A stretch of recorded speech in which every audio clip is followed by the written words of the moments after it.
Hello viewers, இன்னைக்கு நம்ம பார்க்க போறது one punch man season 3 episode 11 part 2.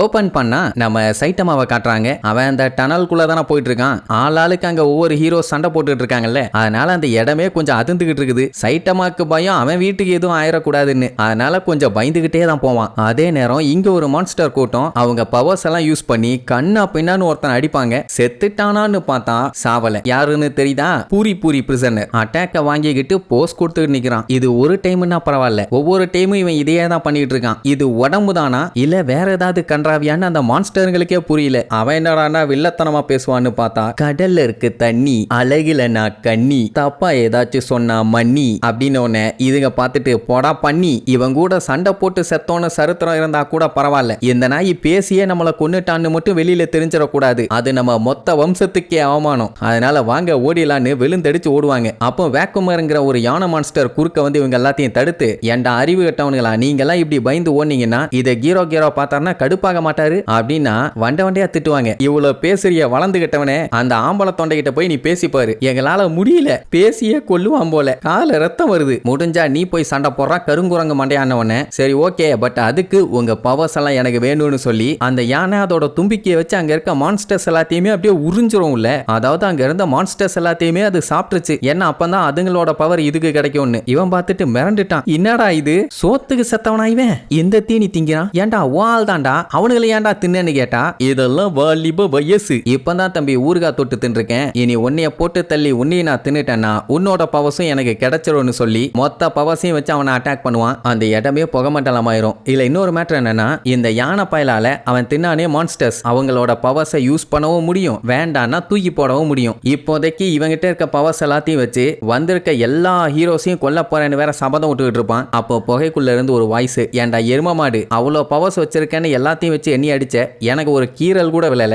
அவனுகிட்ட எல்லாம் போனீங்கன்னா உன்னைய வலிச்சு வாயில போட்டு போயிடுவானுங்க. நானும் ஒரு எஸ் கிளாஸ் ஹீரோ தான், பட் அவனுக்கு கூட கம்பேர் பண்ணா நான்லாம் ஒண்ணுமே இல்லை, அப்படி இருக்க என்னையே உன்னால ஒன்னும் கிழிக்க முடியல, இல்ல நீ அவனுல கிழிக்க போறியா அப்படின்னு கேட்டவனே அவன் கடுப்பாகி மறுபடியும் அட்டாக் பண்ணுவான். மொத்தத்துல வாயை கொடுத்து அவன் வாங்கி கட்டிட்டு இருக்கான். இந்த டைம் நெருப்பை வச்சு அட்டாக் பண்ணதுனால எப்படி அவன் கதறுன்னு கதறிக்கிட்டு இருப்பான், போடி பயமா. அதே மாதிரி அவன் நெருப்புக்குள்ளதான் இருப்பான், பட் அவனுக்கு சுட்ட மாதிரியெல்லாம் இல்ல, பட் கை உடம்பெல்லாம் பயங்கரமா நடுங்குது. ஏன்னா கரண்ட், விஷம், நெருப்புன்னு எல்லாத்தையுமே யூஸ் பண்ணி அவனை அட்டாக் பண்ணியிருக்கான். அவ்வளவுதான், பூரி ஆக்கிட்டானான்னு பார்த்தா அவன் கேஷுவலா போய் அந்த நடுங்கிட்டு இருக்க கையை கொண்டு போய் செவுத்துல தான் வைப்பான். அந்த செவுரே மொத்தமா உடஞ்சிரும். அதுக்கப்புறம் தான் அவனுக்கே புரிய வருது, அவன் பண்ண அட்டாக் எல்லாம் வச்சு அவன் பாடியே இப்போ புதுசா ஒரு பவர் ஒன்று ஜென்ரேட் பண்ணிக்கிச்சு. அதுக்கு ஒரு பேரை வச்சு அதுக்கப்புறம் அந்த யானையை போட்டு கும்மாங்குத்து குத்துவான் பாருங்க. அப்பந்தான் அந்த யானை மண்டையனுக்கே புரியுது, இவன் சரியான பைத்தியம் இல்ல, சரியாகாத பைத்தியம்னு. அவன் அடிச்ச அடியில அந்த யானை பாத்தீங்கன்னா தனித்தனியா பிச்சுக்கிட்டு போயிடும். அது மட்டும் இல்லாம அவன் உடம்புக்குள்ள உறிஞ்சால அந்த மான்ஸ்டர்ஸ் அதுங்க எல்லாமே வெளியில தெரிச்சு வந்து விழுங்க. இனி இதுக்கப்புறம் இங்க இருந்தா வேலைக்கு ஆகாது,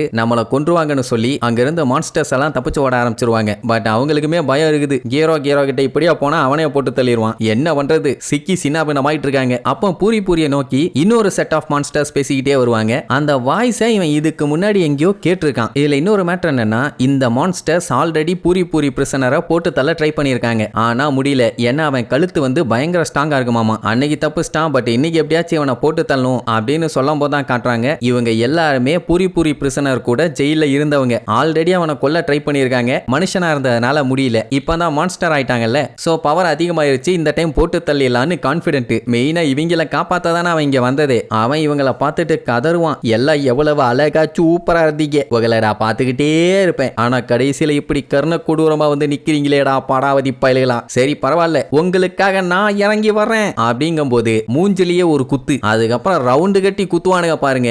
இவ்வளவு நாள் அடக்கி வச்சிருந்த மொத்த வெறியும் காட்டுவானுங்க. ஏண்டா கக்கூசு பிரசு மண்டையா, நீ யாரா எங்களை காப்பாத்துறதுக்கு, உன் தொல்லை தாங்க முல்லடா, இன்னைக்கு நாங்க அடிக்கிற அடியில இனிமேட்டு எங்க பக்கமே நீ வரக்கூடாது, ஒன்னைய மட்டும் இல்ல அந்த ஜெயில இருக்க வார்டனு எங்களோட எதிரிங்கன்னு எல்லாத்தையுமே கொல்ல போறோம். இப்படி அவனுக்கு சொல்லிக்கிட்டே அடிக்கிறத கேட்ட பூரிக்கு ரொம்ப கஷ்டமா போயிடும். மான்ஸ்டரா மாறின இவனுங்களோட மனசும் கல்லா மாறிடுச்சு. ஐயோ இதுல இருந்து வெளியில வாங்கடான்னு அவன் ஒரு ஜம்ப் பண்ணி வெளியில வருவான். அவன் ஜம்ப் ஜம்ப் பண்ணி வந்ததுக்கே அத்தனை பேரும் தெரிச்சிருவானுங்க. அதுக்கப்புறம் கொடுப்பான் பாருங்க அட்வைஸ். நம்ம எல்லாம் ஜெயில எவ்வளவு சந்தோஷமா இருந்தோம், ஒரே தட்டுல சாப்பிட்டு ஒரே பெட்ல உருண்டு எப்படியெல்லாம் நம்ம ஒண்ணுக்குள்ள ஒண்ணா இருந்தோம், அதெல்லாம் பறந்துட்டீங்களான்னு கேட்பான். அந்த கொடுமைக்கெல்லாம் தாண்டா உன்னைய கொலை பண்ணுன்னு தோணுது. ஜெயில வேலை கொடுத்தா அம்பிட்டு பேரும் பண்ணணும், நீ கொரட்டை விட்டு தூங்குவே, உன் வேலையை சேர்த்து நாங்க தாண்டா பண்ணோம் அப்படி அப்படின்னு கதறுவானுங்க. பட் அவன் அதெல்லாம் கண்டுக்கவே இல்லை. உங்களை நான் எப்படியாச்சும் காப்பாத்துறேன், என்ன நம்புங்க நம்புங்கன்னு இருப்பான். அந்த டைம் தான் பின்னாடி ஒரு பூனை மான்ஸ்டர் வந்து, ஒரு டைம் இவனுங்க மான்ஸ்டரா மாறிட்டானுங்கன்னா திருப்பி அவனுங்கெல்லாம் மனுஷனா மாத்த முடியாது அப்படின்னு சொல்லிட்டு அதோட நகத்தை வச்சு பூரி பூரி நெஞ்சிலேயே ஒரு கோடு, ரத்தம் பீச்சுக்கிட்டு அடிக்கும். ஆசாசியா அவன் பாய் ஃப்ரெண்ட் அவனுக்கு கொடுத்த சொற்றாமா, அதை போய் கிழிச்சிட்டியாடான்னு கவலைப்படுவான். நெஞ்ச கிழிச்சதை பத்தி எல்லாம் அவனுக்கு கவலை இல்லை. உடனே அந்த பூனை மான்ஸ்டர், அவ்வளவுதான் அவன் சோலி முடிஞ்சது, இனி இதுக்கப்புறம் அவனை என்ன வேணாலும் பண்ணிக்கிங்க, இதுக்கு போய் முக்குன்னு முக்கிட்டு இருக்கானுங்க, சைல்டிஷ் பாய்ஸ்ன்ட்டு போவான். தலைவர் தான் வேற லெவலு. சரி இங்கே இவனை பொழந்துலான்னு அட்டாக் பண்ண வேகமா வருவானுங்க. ஆனா ரத்தம் சொட்ட எந்திரிச்சு நிப்பான். இவ்வளவு நேரம் அவன் பொறுமை காத்ததே இவங்க எல்லாத்தையும் எப்படியாச்சும் சரி பண்ணி திருப்பி அந்த பிரிசனுக்கே கூட்டு போய் பழைய மாதிரி இருக்கலான்னு. ஆனா இனி இவனுங்க மனுஷனா மாற மாட்டானுங்க. அப்படிங்கும் போது இனி என்ன பண்ண முடியும்? அட்லீஸ்ட் அவனுங்க மனுஷனுங்க மாதிரி கொஞ்சம் இறக்கம் காட்டினா கூட பரவாயில்ல, கூடவே நின்று கடைசி வரைக்கும் உங்களுக்காண்டி போராடி இருப்பேன். ஆனா நீங்க என்னோட பாய் ஃப்ரெண்டா இருந்து இப்படி எல்லாம் பண்ணலாமா அப்படின்னு சொன்ன உடனே தான் அவனுக்கு இன்னும் வெறி ஆயிரும். ஏன்டா எங்களை போய் பாய் ஃப்ரெண்டுங்கிறன்னு சொல்லி கடுப்புல நெஞ்சிலேயே கும்முன்னு குமுறி எடுப்பானுங்க. அப்பந்தான் அவன் பாடியில ஒரு மாற்றம் தெரியுது. என்னன்னா ஏகப்பட்ட அடி வாங்கினதுனால அவனோட பவர்ஸ் வந்து இன்னும் கொஞ்சம் அப்கிரேட் ஆயிருக்குது. என்ன அவன் பாடியில ஏகப்பட்ட முடி, அதை வச்சு புது சொற்றைய தைக்கலாம் போல. மாத்தி போஸ் கொடுத்துட்டு இருப்பான், என் முதுகு பின்னாடி ரெக்க இருக்கா அப்படின்னு. ஏன்னா சட்டையெல்லாம் கிழிஞ்சு போச்சு இல்ல,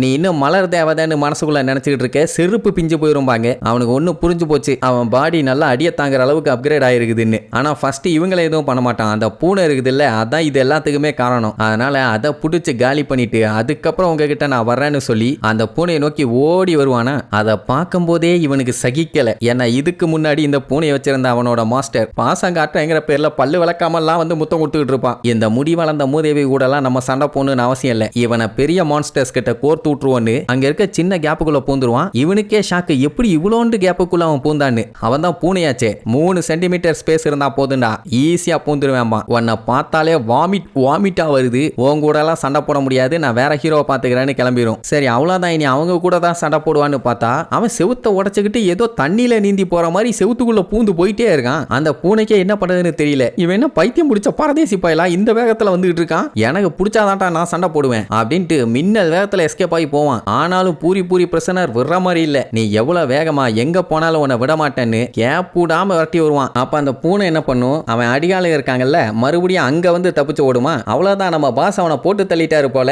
அவன் காலின்னு சொல்லிட்டு இருக்கும் போதே மேல இருந்து செவுத்த ஒட்டச்சுக்கிட்டு வந்து ஜம்ப் அடிப்பான். பில்டிங் இடிஞ்சு மேல விழுந்து அவனுக்கு அங்கேயே சட்னி. அதுக்கப்புறம் இந்த பூனை முடிவு பண்ணிருச்சு இவன் கூட சண்டை போடணும்னு. அதனால நகத்தெல்லாம் எடுத்து ரெடி பண்ணுமா. அவசரப்பட்டு என் கூட சண்டைக்கு வந்துட்டேன், இனி உனக்கு சங்குதான்னு சொல்லிட்டு இருக்கும் போது காலுக்குள்ள சொதன்னு இருக்குமா. என்னட்டு பின்னாடி திரும்பி பார்த்தா கல்லு விழுந்து அம்பட்டு பேர் செத்து போயிருப்பானுங்க. அவ்வளவுதான், அவனால வழி தாங்க முடியல, நான் என் பாய் ஃப்ரெண்ட் எல்லாத்தையுமே கொண்டுட்டேன்னு கதறி அழுவான். பட் அவங்க செத்ததுக்கு இந்த பூனை தானே காரணம், உன்னை சும்மா விட மாட்டேன். அப்ப அங்க கல்லுக்குள்ள சிக்கி இருக்கவனோட தலை மட்டும் இவன் பேசுறத கேட்கறதுக்குன்னு என் தலை வெளியில இருக்கே, என் தலையில கல்லு விழாம போச்சே அப்படின்னு ஃபீல் பண்ணிட்டு இருப்பான். அப்ப சைட்டமாக்கு கத்துற சவுண்ட் எல்லாம் கேட்குமா. அந்த சவுண்ட் நின்ன உடனே அப்பாடா பிரச்சனை முடிஞ்சு போச்சு. ஆனா ஏன் இப்படி கன்றாவியான சவுண்ட் எல்லாம் கேட்டுட்டு இருக்குது, என்ன பஞ்சாயத்துன்னு தெரியாம புலம்பிக்கிட்டே போவான். அடா அது வேற யாரும் இல்ல, பூரி பிரசனர் கதறி ஆள்தான்ல அந்த சவுண்டு. சரி எவனாச்சும் வழியில சிக்கனான்னா அவங்கிட்ட என்ன பஞ்சாயத்து போகுது என்ன ஏதுன்னு கேட்டு தெரிஞ்சுக்கலாம் அப்படிங்கிற மாதிரி சொல்லிட்டு போவான். சரி இனி இதுக்கப்புறம் நம்மளோட வெறியாட்டத்தை அடுத்தடுத்த எபிசோட்ல பார்க்கலாம். டாடா.